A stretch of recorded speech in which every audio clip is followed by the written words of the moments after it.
सहनाववतु सहनो भुनक्तु सह वीर्यं करवावहे तेजस्विनावधीतमस्तु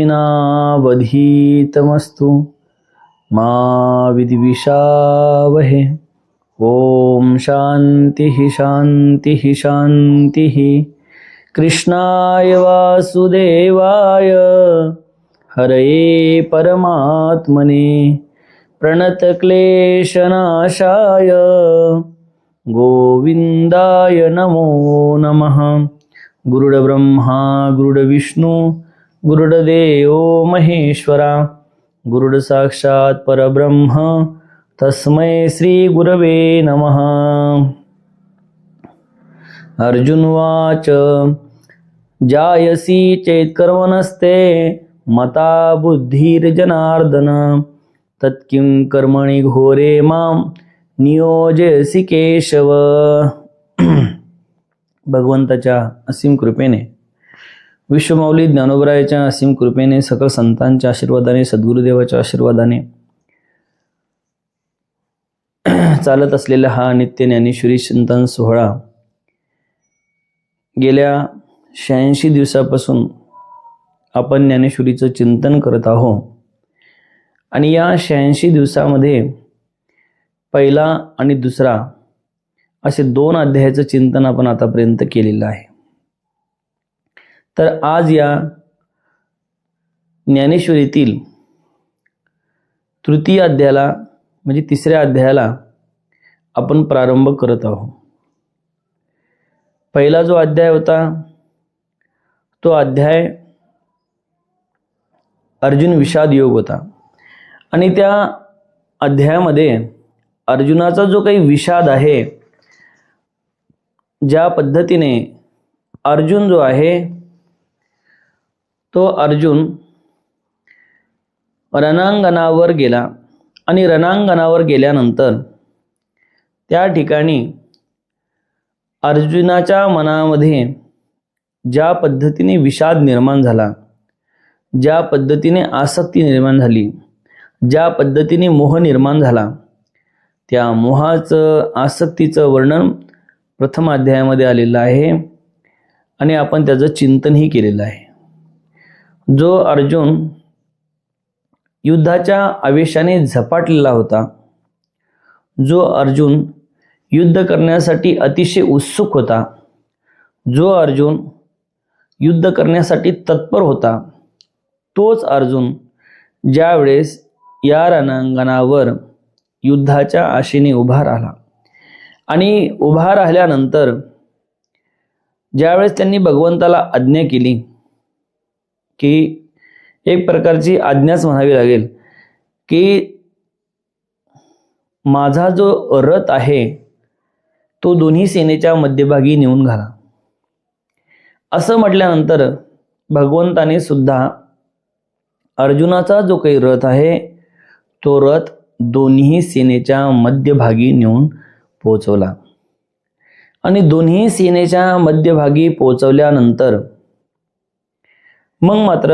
अर्जुनाने त्या ठिकाणी जे काही आपले सगळे सोयरे स्वजन पाहिले आणि त्या स्वजनाला पाहिल्यानंतर अर्जुनाच्या ठिकाणी जी काही मोहासक्ती निर्माण झाली आणि त्या मोहासक्तीमुळे अर्जुन हा खचून गेला आणि खचून गेल्यामुळे विषाद करू लागला, रडू लागला, रुदन करू लागला।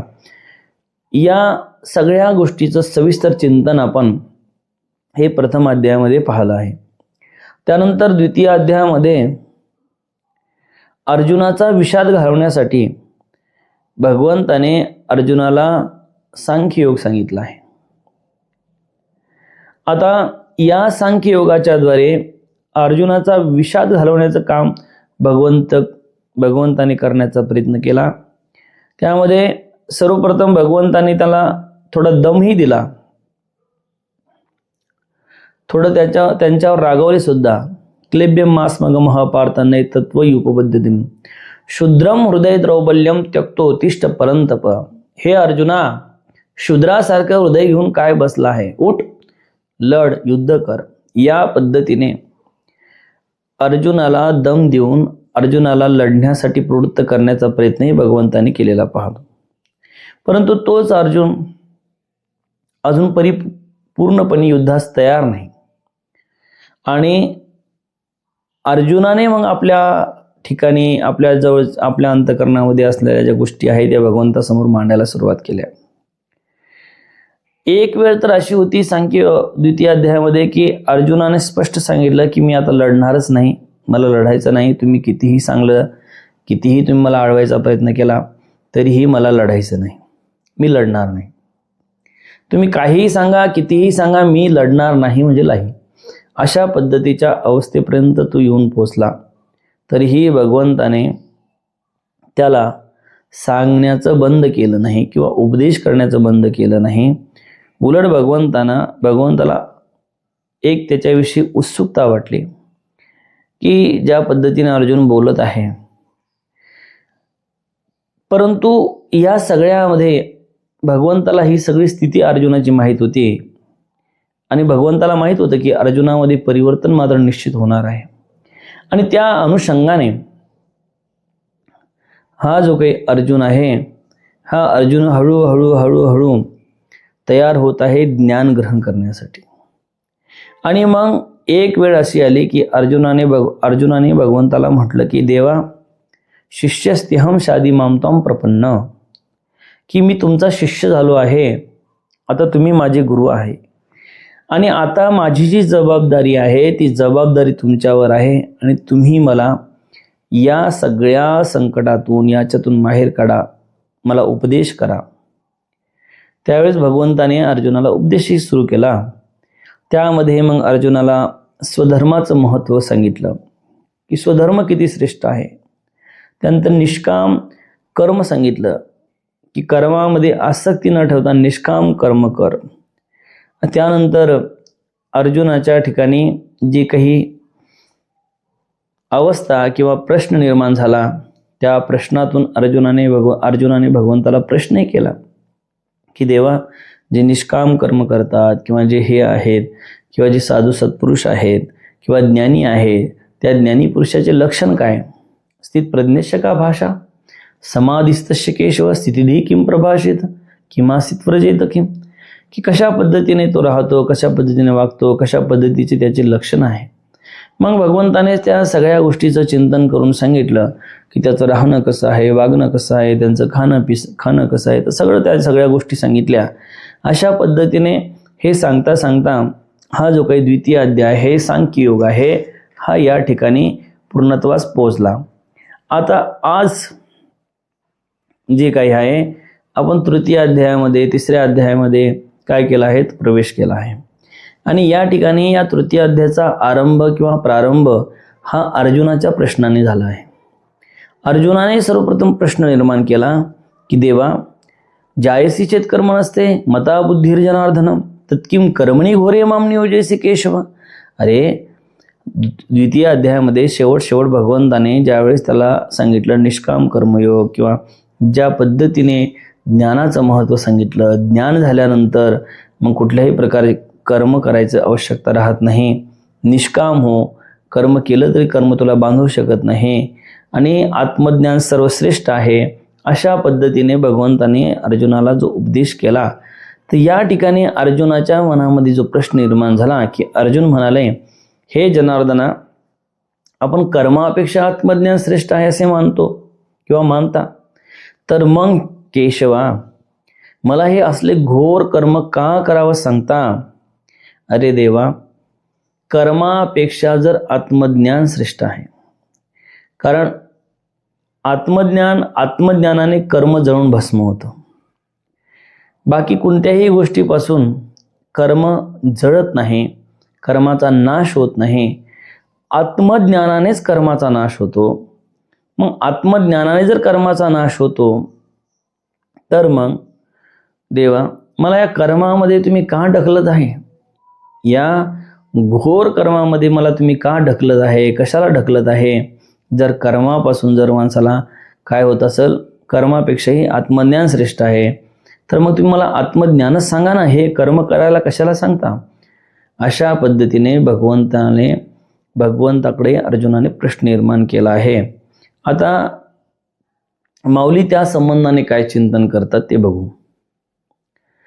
माऊली म्हणतात, मग ऐका अर्जुनी म्हणितले, देवा तुम्ही जे वाक्य बोलिले ते निके म्या परिसले कृपानिधी. मग अर्जुन म्हणाला, हे देवा कृपानिधे, तुम्ही जे वचन बोललात ते मी एकाग्रतेने श्रवण केले. काय? हे देवा कृपानिधे, तुम्ही जे वचन बोललात, तुम्ही म्हणजे भगवंताने जे काही वचने बोलले ते सगळे वचन मी एकाग्रतेने श्रवण केले. अर्जुनाला भगवंताला असं सांगावं लागत आहे की तुम्ही जे काही सांगता आहे ते मी सगळं एकाग्रतेने श्रवण करत आहोत. कारण बऱ्याच वेळेस असं होतं की एखादा वक्ता सांगण्याचा प्रयत्न करतो, पण ऐकणारे जे श्रोते आहे ते विक्षिप्त असतात. समोर प्रेक्षक बसलेले आहे, समोर ते बसलेले असताना सुद्धा त्यांचं चित्त मात्र जो काही वक्ता आहे, वक्ता सांगत आहे त्यांच्याकडे नसतं. तर त्यांचं चित्त उलट दुसरीकडे असतं किंवा घरामध्ये असतं किंवा आणखीन त्यांच्या डोक्यामध्ये वेगवेगळे विचार चालू असतात, एकाग्रता नसते. आणि मग एखाद्या वक्त्याने कितीही महत्त्व पटवून सांगितलं, कितीही त्याला सांगण्याचा प्रयत्न केला तरीही ते त्याच्या आत जात नाही. अरे जसं शाळेमध्ये शिक्षक सगळ्या विद्यार्थ्यांना सारखं शिकवतो, सगळ्या विद्यार्थ्यांना सारखं शिकवतो, पण ज्यावेळेस शिक्षक एखादा टॉपिक झाल्यानंतर ज्यावेळेस विद्यार्थ्यांना प्रश्न विचारतो तर त्यातील काहीच मुलं अशी आहे की ते टॉपिकचे उत्तर देऊ शकतात आणि काही मुलं जे आहे ते त्या टॉपिकचं उत्तर देत नाही. याला कारण असं आहे की ते जरी वर्गामध्ये बसलेले आहे, क्लासमध्ये बसलेले आहे, तरी सुद्धा त्यांचं जे चित्त आहे ते चित्त एकाग्र झालेलं नव्हतं किंवा शिक्षक जे सांगत आहे, शिकवत आहे त्यांच्याकडे त्याचं लक्ष नव्हतं आणि त्यामुळे शिक्षकाने सांगितलेल्या गोष्टी त्यांच्या ध्यानात राहू शकत नाही किंवा विचारल्यानंतर ते सांगू शकत नाही. म्हणून शिक्षकाने सांगितल्यानंतर त्या ध्यानात राहण्यासाठी त्या एकाग्रतेने श्रवण करावे लागतील. या पद्धतीने अर्जुन भगवंताला सांगत आहे, तुम्ही जे वाक्य बोलले ना ते मी सगळे एकाग्रतेने श्रवण केलं आहे. म्हणजे असं नाही की माझं चित्त एवढ्या या रणभूमीवर रणकल्लोळामध्ये किंवा असा माझी अवस्था अशी विक्षिप्त झालेली अवस्थेमध्ये सुद्धा मी तुमचं वाक्य अतिशय एकाग्रतेने श्रवण केले आहे. हे देवा तुमचं वाक्य मी काय केलं आहे, एकाग्रतेने श्रवण केलेले आहे. आणि एकाग्रतेने श्रवण केलं म्हणून अर्जुनाच्या मनामध्ये प्रश्न निर्माण झाला. अरे क्लासमध्ये शिक्षक शिकवत असताना एखादाच मुलगा उठतो आणि तो म्हणतो की सर हे असं नाही तसं, याचं उत्तर कसं आहे किंवा हे मला समजलं नाही, हे व्यवस्थित समजून सांगा. आणि ज्यांचं लक्षच नाही ते प्रश्नही निर्माण करत नाही, ते नुसते शिक्षकाने जे शिकवलं ते ऐकून घेतात ना, त्यांना त्यांच्या मनात प्रश्न निर्माण होत नाही काही होत. याचा अर्थ की जो एकाग्रतेने श्रवण करतो त्यांच्याच मनामध्ये प्रश्न निर्माण होतो. आणि या पद्धतीने अर्जुनाने एकाग्रतेने श्रवण केलं म्हणून त्यांच्या मनामध्ये प्रश्न निर्माण झाला. आता त्या ठिकाणी पुढे माऊली सांगतात की ज्या पद्धतीने अर्जुनाने श्रवण केलं आणि श्रवण केल्यानंतर अर्जुन काय विचारत आहे तर ते सांगतात, ते कर्माणी करता उरेची ना पाहता ऐसे मत तुझे श्री अनंता निश्चित जरी. ज्या पद्धतीने आत्मज्ञानाचा विचार केला तर ते कर्म आणि कर्ता असे काही उरतच नाही. हे अनंता असे तुझे निश्चित मत आहे. अरे आत्मज्ञानाचा विचार केला तर त्या ठिकाणी कर्म आणि कर्ता काहीच उरत नाही. ना कर्म उरतो ना कर्ता उरतो. कारण आत्मज्ञान झाल्यानंतर कर्म जे आहे ते कर्म जळून भस्म झालेलं असतं आणि आत्मज्ञानी पुरुषाला कर्मबंधन प्राप्त करू शकत नाही किंवा आत्मज्ञानी पुरुषाला कर्मापासून पाप पुण्य लागू शकत नाही. त्या ठिकाणी त्याच्याकडून एखादा आत्मज्ञानी पुरुष आहे आणि त्याच्याकडून एखादी जीवजंतू मेला तरीही सुद्धा त्याला पाप लागू शकत नाही. कारण त्यांची अवस्था अशी झाली असते की त्या अवस्थेमध्ये त्याला पापही लागत नाही पुण्यही लागत नाही. तो पाप आणि पुण्याच्या पलीकडे गेलेला असतो. आपल्याला पाप पुण्य का लागतं? तर आपण कर्ता या कर्तृत्व पदाचा आपण अभिमान धारण केलेला आहे, अहंकार धारण केलेला आहे. आपण स्वतःला कर्ता म्हणतो, मी करणार आहे असं समजतो, म्हणून पाप पुण्य आपल्याला लागतात. जो आत्मज्ञानी पुरुष आहे, ज्याला आत्मस्वरूपाच्या ज्ञानाची प्राप्ती झाली आहे, असा जो व्यक्ती आहे, अशा व्यक्तीच्या ठिकाणचा मीपणाचा बोध संपलेला असतो, कर्तृत्वाचा बोध संपलेला असतो, मी करणार आहे अशा पद्धतीचा बोध संपलेला असतो. आणि अशा पद्धतीचा बोध संपल्यामुळे त्या ठिकाणी ना त्याला काही पाप लागत ना पुण्य लागत.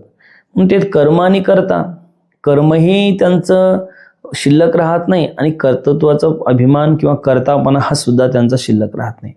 मग कर्तेपणाही शिल्लक राहत नाही आणि कर्मही शिल्लक राहत नाही, हे दोन्ही शिल्लक राहत नाही. असं देवा तुझं मत आहे. पहिलं काय सांगतो अर्जुन, की हे देवा तुझं काय मत आहे, की तुझं असं मत आहे की त्या ठिकाणी कर्म आणि कर्ता दोन्हीही शिल्लक राहत नाही. कुठे? ज्याला आत्मज्ञान प्राप्त झालेलं आहे अशाला. आता पुढे सांगतात की तरी माते केवी श्रीहरी मनसी पार्था संग्रामो करी ये लाजसीना महागोरी कर्मी सुद्धा. बघा, सर्वप्रथम अर्जुनाने या ठिकाणी वातावरण तयार केलं. वातावरण तयार केलं म्हणजे काय केलं? अर्जुनाने काय केलं की पहिलं देवाला सांगितलं, देवाचाच उपदेश देवाला सांगितला की देवा तुझं मत असं आहे की आत्मज्ञानी पुरुषाला कर्मही दोष देऊ शकत नाही, कर्मही बंधन त्याला प्राप्त करून देऊ शकत नाही. आणि दुसरी गोष्ट म्हणजे कर्मही बंधन प्राप्त करून देऊ शकत नाही, आणि दुसरी गोष्ट म्हणजे त्याला त्याच्या ठिकाणी कर्तृत्व पण नसतं. मग कर्म त्याला कर्मही नसतं आणि कर्तृत्व नसतं. ह्या सगळ्या गोष्टी खऱ्या आहे आत्मज्ञानी पुरुषाला. मग एवढं जर सगळं तू सांगतो आहे, तर मग मला देवा, हे श्रीहरी, मला तू युद्ध कर असे कसे बरे म्हणतोस? या घनघोर युद्धामध्ये मला घालताना तुला काहीच वाटत नाही काय?